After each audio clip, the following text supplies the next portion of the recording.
Alright, hey there. I thought I'd show off some of my pickups from the July 2015 Criterion Collection sale at Barnes & Noble. Every July and I think every November, Criterion Collection Blu-ray titles and DVD titles are 50% off at Barnes & Noble, and it's about the only time of year I can ever justify buying anything at Barnes & Noble because their prices are a manufacturer's suggested retail price on most of their movies.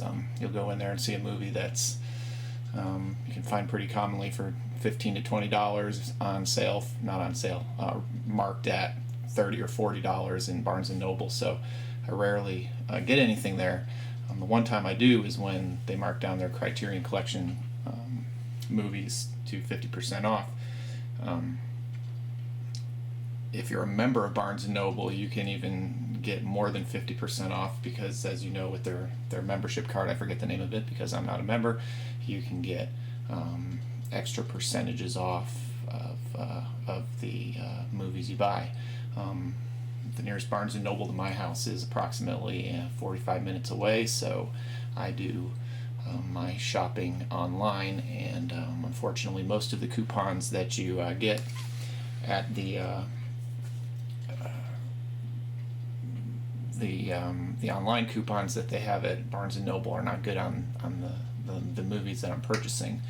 But they do have a few coupons, and I was able to get a 10 off of 75 for this stack of movies. The first one that I picked up was Watership Down. This is a movie from my childhood that I've probably seen dozens and dozens of times on HBO as a kid. It's an animated movie that pretty much would blow any kid's mind if he grew up just watching generic Saturday morning cartoons, and the level of violence and the adult themes that are in this quote-unquote cartoon was something that really stuck with me. It's based on a Douglas Adams book, which I was forced to read. It was a good book when I was in 5th or 6th grade at school, so along with all that, one of the movies that really stuck with me over the years. I had it on DVD, got rid of it because it was out of print, and I found out that Criterion was releasing it, so I flipped that on eBay pretty soon after I found the announcement for this as a part of the Criterion collection. And so there's that first one. Second one I picked up was Days of Heaven, which has actually, I think, been out through Criterion for a while. I had Badlands already. Another one of Terrence Malick's movies that Criterion has released, so I picked this one up as well. Richard Gere in an early role for him. Awesome movie.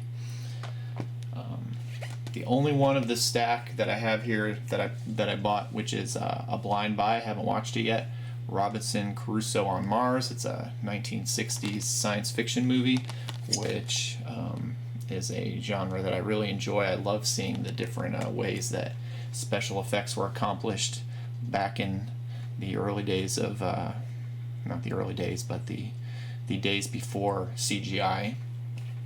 So I'll be watching this one later today possibly, or sometime this week. Another movie from my childhood, Time Bandits by Terry Gilliam. I think Brazil is also a Criterion Collection movie. I do not have that. It's got this neat lenticular slipcover along with the film itself. And this is a great movie, 1981. Again, something that I remember from my youth, along with Watership Down, and along with the next one here, Repo Man, which stars Emilio Estevez, again in an early film from him, 1984. This one has a cardboard slipcover with alternative artwork underneath and a collectible book inside. Almost like a graphic novel style to it.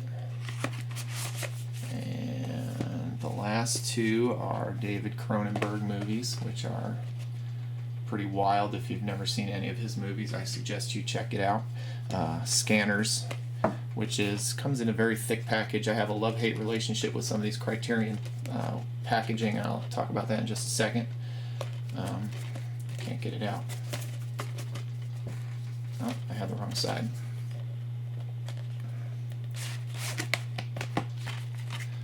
Okay. This is actually 3 discs, 2 DVDs, and a Blu-ray, along with the collectible book. Lots of special features on here. This is about a group of people who have some sort of mental telepathy, and you've got the standard tale of people trying to use it for evil versus the people who are trying to use it for good and who are suddenly realizing that they're not the only ones who have this power. And Videodrome, which, again, from my childhood, I probably saw this at too young of an age to really understand what was going on in it.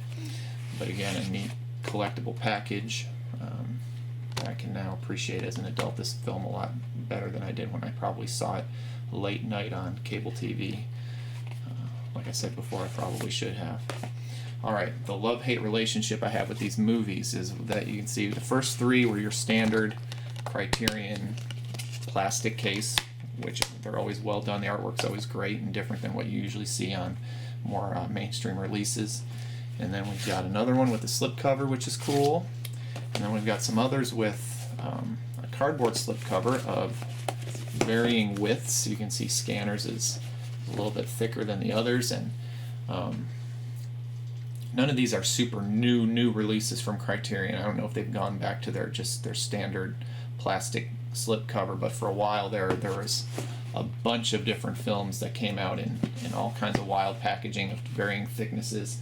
The one I'm thinking of off the top of my head is A Hard Day's Night, which is like super fat, along with Picnic at Hanging Rock, which I think has a book in it, which is all very neat. And again, that's why I kind of like it and I hate it, because you get all this great artwork and packaging, but it's not standard. Some are thick, some are thin, some are in cardboard, some are in plastic, some are in a combination of both. As you can see with Videodrome, it had the standard case and the cardboard slipcover.